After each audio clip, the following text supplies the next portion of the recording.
Hello my dear students, welcome to the Shubh classes. आज हम start करने जा रहे हैं क्लास 10 की एनसीईआरटी बुक की एक्सरसाइज 5.2 क्वेश्चन नंबर 10।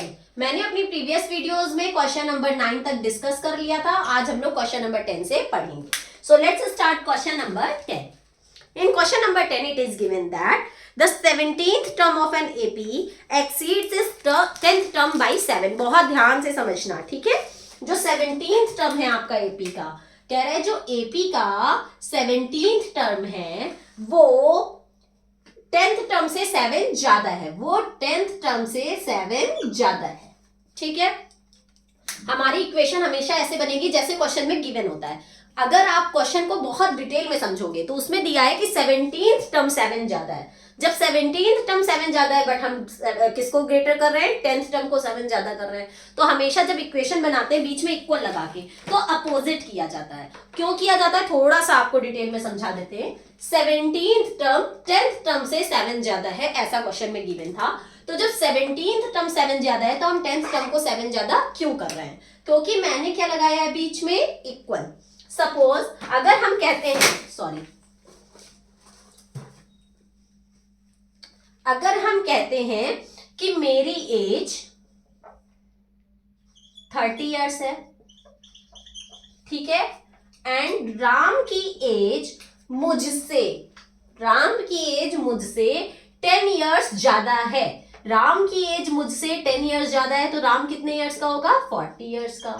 अगर हम इसकी इक्वेशन बनाएंगे तो अगर कहेंगे मेरी एज राम की, मतलब ऐसे करो, राम की एज मेरी एज से 10 ज्यादा है, ऐसे ही तो होगा ना। राम की एज मेरी एज से 10 ज्यादा है, तो जैसा क्वेश्चन किया मैंने वैसा किया, क्योंकि मैंने बीच में लगाया इक्वल इसलिए हमको अपोजिट करना होता है। हम राम में 10 ऐड कर देंगे तो राम की है 40, मेरी है 30 प्लस 10, ठीक। अगर हम राम की एज मेरी एज से 10 ज्यादा है तो राम की एज अगर 10 ज्यादा है तो हम यहाँ 10 ना लिख के अगर हम यहाँ 10 लिखेंगे तो ये तो 50 हो जाएगा और ये 30 ही रहेगा, और बीच में मैंने क्या लगाया है, इक्वल। इसलिए हम अपोजिट करते हैं क्योंकि हमने बीच में इक्वल लगाया है। तो यहाँ पे ये दिया है 17th टर्म 7 ज्यादा है तो हम 10th टर्म को 7 ज्यादा करेंगे। ओके, ये तो हो गया आपका क्वेश्चन। थोड़ा सा मैंने आपको समझा दिया कि क्यों किया जाता है, क्योंकि बीच में हम इक्वल लगाते हैं, ठीक है। Find the common difference. अब हमें इससे क्या निकालना है, डी की वैल्यू निकालनी है। क्या निकालना है, डी की वैल्यू। तो A17 का क्या फॉर्मूला होगा, A plus 16D, and A10 का क्या फॉर्मूला होगा, A plus 9D plus 7। Okay, इससे हमें डी की वैल्यू फाइंड आउट करनी है। ये प्लस ए है, ये प्लस ए है, दोनों इक्वल के इधर उधर हैं तो इसलिए कट गया, क्योंकि ये प्लस ए जब इधर आएगा तो माइनस ए हो जाएगा और ए की वैल्यू कट हो जाएगी। अब ये 16D, ये प्लस 9D इधर आएगा तो माइनस 9D हो जाएगा, इज इक्वल्स टू 7। 16 में से 9 जाएगा तो 7D इज इक्वल्स टू 7। तो D की वैल्यू क्या आ गई, 1। ओके, कॉमन डिफरेंस क्या आ गया, 1। हमें यही फाइंड आउट करना था कि D की वैल्यू क्या है। ओके, और हमारी D की वैल्यू निकल गई, ठीक है। बहुत ही सिंपल क्वेश्चन था। Let's move on next question, that is question number 11।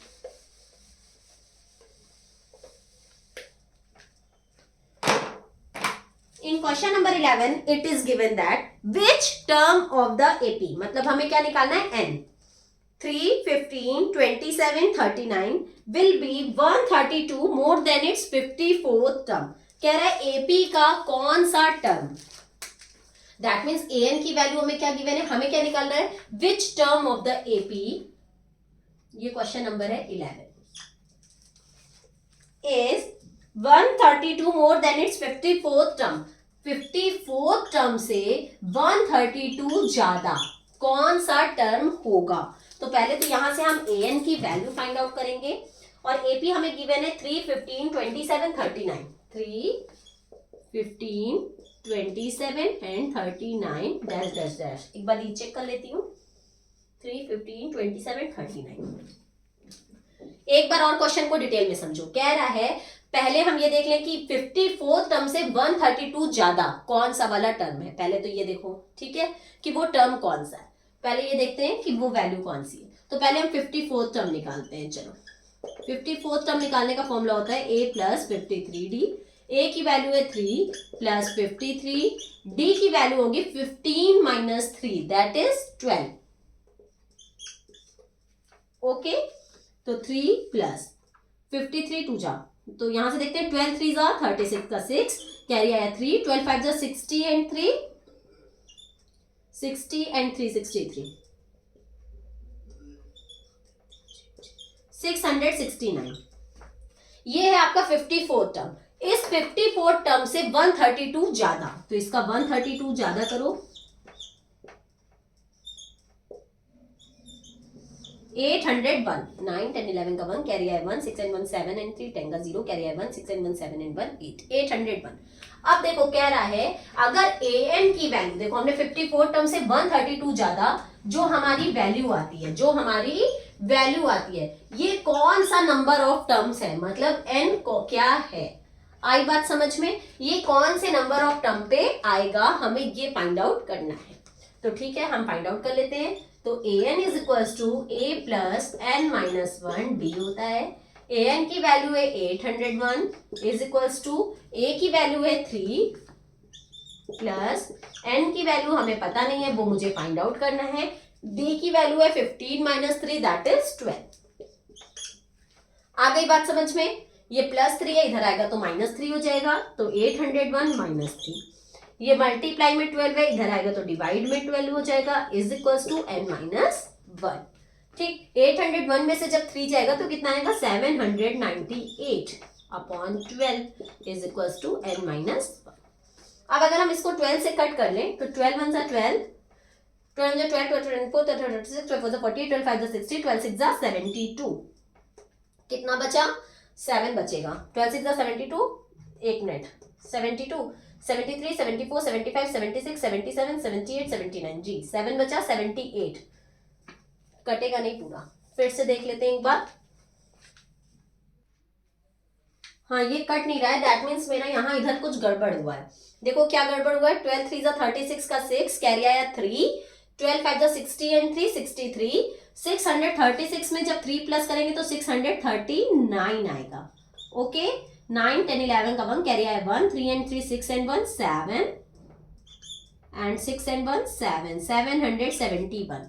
तो यहाँ पे होगा 771। ठीक है, और 771 से हमें ये फाइंड आउट करना होगा, और 771 में से जब 3 जाएगा तो ये आएगा 768 अपॉन 12। ठीक है, देखो जल्दी में करेंगे तो जब मुझसे मिस्टेक हो जा रही है तो आपसे तो होगी ही। ठीक है, तो इसलिए ध्यान से करेंगे। चलो अब करते हैं। 12 1 जा 12, 12 5 जा 60, 12 6 जा 72 चला जाएगा, कितना बचा 4, 12 4 जा 48, 64 is equals to n minus 1।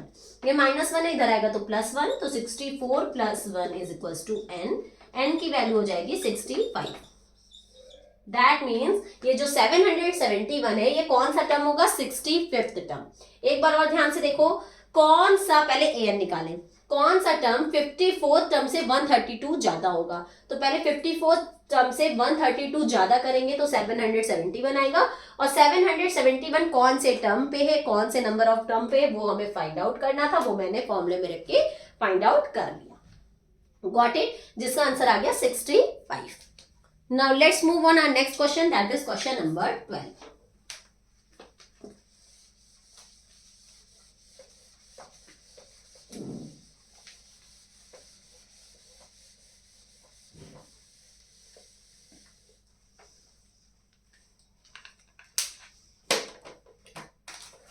In question number 12 it is given that, बहुत ध्यान से समझना, थोड़े से ट्रिकी क्वेश्चंस आ रहे हैं। ठीक है, 2 APs have the same common difference। Question number 12 में 2 AP हमें गिवन है और दोनों का D सेम है, दोनों का D सेम है। 2 AP है, एक फर्स्ट AP है, सेकंड AP, और दोनों का कॉमन डिफरेंस सेम है। The difference between their 100 term is 100। अगर दोनों के 100th टर्म की बात करें तो दोनों के 100th टर्म की डिफरेंस कितनी है, 100। ठीक है, तो एक AP का A मान लेते हैं A1 और एक AP का A मान लेते हैं A2। ठीक है, तो स्टार्ट करते हैं। इनका 100th टर्म तो A प्लस 99D, भाई 100 टर्म क्या होता है 99D, ठीक है। और 99D ये फॉर्मूला होता है, A प्लस 99D 100 टर्म का। और दोनों के 100 टर्म का डिफरेंस, दोनों के 100 टर्म का डिफरेंस क्या गिवन है, 100। ये आया समझ में? देखो ए तो सेम था नहीं, इन्होंने ये कहा था डिफरेंस सेम है, कॉमन डिफरेंस डी सेम है, तो डी को मैंने D1 एंड D2 नहीं माना, लेकिन ए नहीं सेम था इसलिए ए को मैंने A1 और A2 मान लिया। दो एपी है, उनके 100 टर्म की बात करते हैं तो A plus 99D and A plus 99D। इसके ए के लिए A1, इसके ए के लिए A2, और दोनों के 100 टर्म का डिफरेंस 100 है, ये क्वेश्चन में गिवन है। तो इससे पहले हम A1 और A2 की वैल्यू फाइंड आउट करेंगे।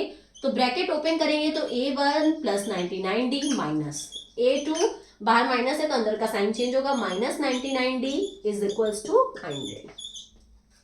ये plus 99D and minus 99D cancel हो गया, तो A1 माइनस A2 क्या आ गया, 100 आ गया। ये तो हमारा एक इक्वेशन बनाई। इसका नेक्स्ट पार्ट कह रहा है what is the difference between their 1000 term, उनके 1000 टर्म का डिफरेंस कितना है। तो अब जब 1000 टर्म का फॉर्मूला लगाएंगे तो A1 plus 999D minus A2 plus 999D, ये हमें फाइंड आउट करना है। ठीक है, दोनों के 1000 टर्म के बीच का डिफरेंस। ठीक है, डी हमने D1 D2 नहीं किया क्योंकि डी सेम है। ब्रैकेट ओपन करो, A1 plus 999D minus A2, बाहर माइनस था तो अंदर का साइन चेंज, माइनस 999D। ये plus 999D minus 999D cancel, तो आ गया A1 माइनस A2। तो A1 माइनस A2 की वैल्यू क्या थी, 100। तो दैट मीन्स इसका आंसर भी क्या आ गया, 100। इनके 1000 टर्म के भी बीच का डिफरेंस कितना हो जाएगा, 100। Got it? Any problem? Now let's move on our next question, that is question number 13।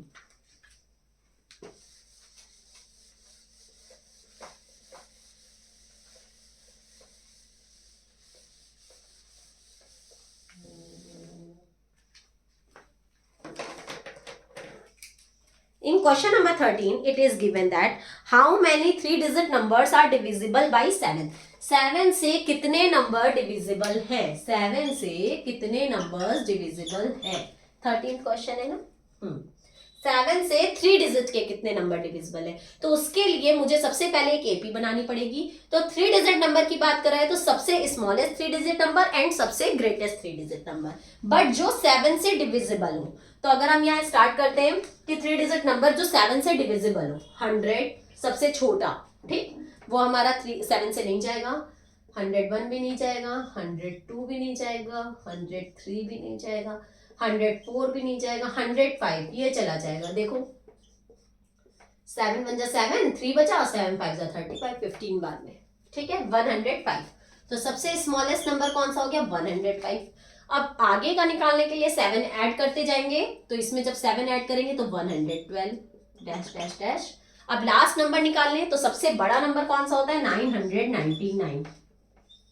अब इसमें देखो कि इसमें से 7 से कौन सा नंबर ज्यादा है, मतलब 999, फिर 998, फिर 997, तो ऐसे कैसे देख पाएंगे इतना, इसलिए हम इसको 7 से डिवाइड करके देख लेंगे। जो रिमाइंडर आएगा वो इसमें से माइनस कर देंगे तो मुझे पता चल जाएगा कि 7 से कौन सा नंबर जा रहा है।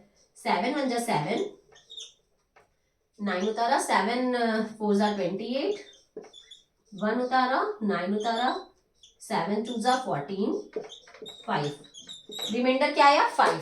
तो इसका मतलब 999 में से जब हम 5 को माइनस कर देंगे तो हमें पता चल जाएगा कि कौन सा नंबर 7 से जा रहा है। 9 में से 5 गया 4, 9 एंड 9, 994 ऐसा नंबर है जो 7 से डिविजिबल होगा। ओके, तो ये तो हमारी बन गई एपी। अब हमें ये निकालना है कि कितने नंबर्स हैं, तो दैट मीन्स ये पूरा इतने, ये कितने नंबर ऑफ टर्म पे है, अगर ये हमें पता चल जाए तो उतने ही नंबर होंगे।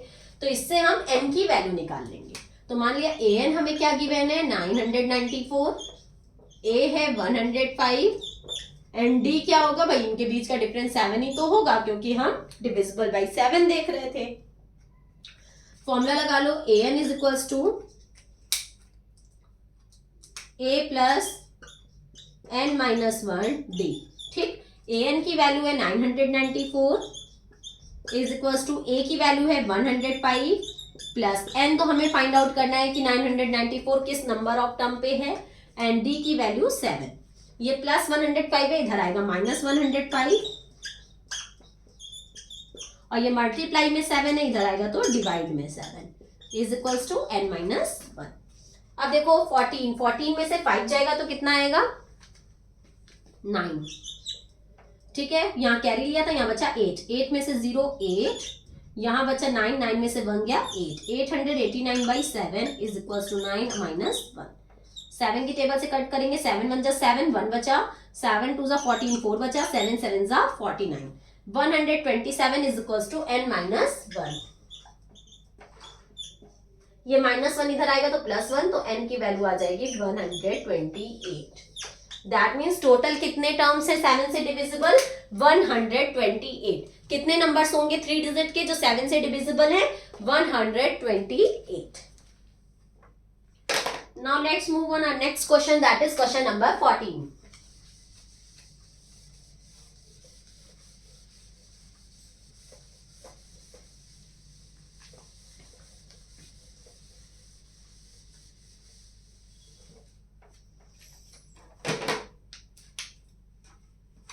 In question number 14, how many multiples of 4 lie between 10 and 250? 10 and 250 के बीच में 10 and 250 के बीच में 4 के कितने मल्टीपल्स लाई करते हैं? 4 के मल्टीपल्स, ठीक है। तो 4 के मल्टीपल्स निकालने के लिए हमें ये देखना पड़ेगा जो 4 की टेबल से जाए। तो 10 तो 4 की टेबल से जाता नहीं है, 11 भी नहीं जाता है, 12 जाता है, तो 12 हो जाएगा, फिर 16 हो जाएगा, ठीक। फिर 250 की अगर बात करते हैं तो 250 आपका 4 की टेबल से जाता है या नहीं, ये देखने के लिए हम डिवाइड करके देख लें। 4 6 जा 24, 1 बचा 0, 4 2 जा 8, 10 में से 8 गया 2, नहीं जा रहा है, 2 रिमाइंडर बच रहा है, तो इसमें से अगर 2 माइनस कर दें तो हमें पता चल जाएगा जो 4 की टेबल से जाएगा, तो 248 ये आपका 4 की टेबल से चला जाएगा, ठीक है। अब ये कह रहा है कि कितने नंबर ऑफ टर्म्स हैं, तो फिर से हम यहां से n की वैल्यू निकाल लेंगे। तो an is equals to a plus n minus 1d। an हमारा क्या गिवन है 248, a की वैल्यू है 12 प्लस n माइनस 1, d क्या हो जाएगा 4, क्योंकि हम 4 का मल्टीपल्स देख रहे थे। अब ये +12 है, इधर आएगा -12 हो जाएगा, और ये मल्टीप्लाई में 4 है, यहाँ डिवाइड में 4 हो जाएगा। 8 में से 2 गया 6, 4 में से 1 गया 3, बचा 2, 236 upon 4 is equals to n minus 1। 4 5 जा 20, 3 बचा, 4 9 जा 36। अब ये -1 है, इधर आएगा +1 हो जाएगा, तो 59 plus 1 is equals to n, n की वैल्यू आ जाएगी 60। तो टोटल 10 और 250 के बीच में 4 से डिवाइड होने वाले मतलब 4 के मल्टीपल्स 60 होंगे। टोटल कितने टर्म्स हैं, मतलब टोटल कितने नंबर्स होंगे 60, जो 10 एंड 250 के बीच में होंगे। Okay, now let's move on our next question, that is question number 15।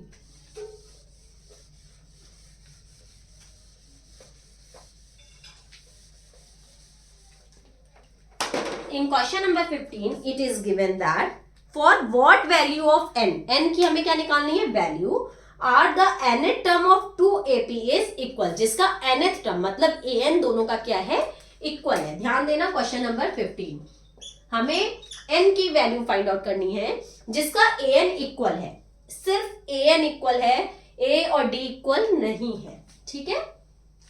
तो एक के लिए हम कैपिटल A और स्मॉल a ले लो या a1 a2 ले लो, ठीक है। और AP हमें गिवन है 63 65 67 डैश डैश डैश डैश, और सेकंड AP है 3 10 17 डैश डैश डैश डैश, ठीक है। और हमें n की वैल्यू फाइंड आउट करनी है, an दोनों का इक्वल है। तो an का फॉर्मूला बताओ, a plus n minus 1d होता है, a plus n minus 1d, ये दोनों का इक्वल है, ये क्वेश्चन में गिवन है, ठीक है। इसके लिए a1 d1 ले लो, इसके लिए a2 d2 ले लेते हैं, ठीक है। दोनों AP के दोनों का an टर्म जो है वो इक्वल है, an इक्वल है। इसमें a की वैल्यू क्या है 63 प्लस n हमें निकालना है, d क्या हो जाएगा 65 में से 63 जाएगा तो 2, इसमें a की वैल्यू है 3 प्लस n फाइंड आउट करना है, इसमें d की वैल्यू क्या होगी, 10 में से 3 जाएगा तो 7। 63 प्लस 2n माइनस 2 1 जा 2, 3 प्लस 7n माइनस 7 1 जा 7। ओके, अब देखो इसको सॉल्व कर लेते हैं। 63 में से 2 जाएगा तो 61 plus 2n is equal to 7 में से 3 जाएगा तो 4 और ग्रेटर नंबर है 7, उसके पहले माइनस का साइन है, प्लस 7n। ओके, अब देखो 61 ये -4 इधर आएगा तो 61 प्लस 4 और ये 7n ये प्लस 2n है, इधर आएगा तो -2n। 61 and 4 65 is equal to 7n में से 2n जाएगा तो 5n, ये मल्टीप्लाई में इधर आएगा डिवाइड में तो 65 upon 5 is equal to n। 5 1 जा 5, 1 बचा, 5 3 जा 15, तो n की वैल्यू होगी 13। n की वैल्यू होगी 13। इसका ये मतलब हुआ कि अगर हम इसका और इसका दोनों का 13th टर्म निकालेंगे तो उस 13th टर्म पे दोनों की वैल्यू an की इक्वल आएगी। दोनों का 13th टर्म इक्वल होगा। जैसे फर्स्ट टर्म है, ये सेकेंड टर्म है, ये थर्ड टर्म है, तो 13th टर्म पे इन दोनों की वैल्यू इक्वल होगी। अगर इसकी 13th टर्म पे वैल्यू जो होगी उसी वही वैल्यू 13th टर्म पे इसकी भी होगी। ओके, समझ में आ गया? तो ये था आपका क्वेश्चन नंबर 15। अगर आपको मेरी वीडियो पसंद आ रही हो तो लाइक, सब्सक्राइब एंड शेयर करना मत भूलिएगा। और अगर आपको कोई भी डाउट है तो नीचे कमेंट सेक्शन में जाके मुझसे अपने डाउट्स क्लियर कर लीजिएगा। इसके अलावा नीचे डिस्क्रिप्शन बॉक्स में एक लिंक गिवन है, वहां से प्ले स्टोर पे जाके शुभ क्लासेस ऐप इंस्टॉल करके आप मेरी लाइव क्लासेस भी ले सकते हैं। ठीक है, हम अपनी वीडियो को यहीं पे एंड करते हैं और आगे के क्वेश्चंस हम अपनी नेक्स्ट वीडियो में डिस्कस करेंगे। ओके, तब तक के लिए goodbye and take care.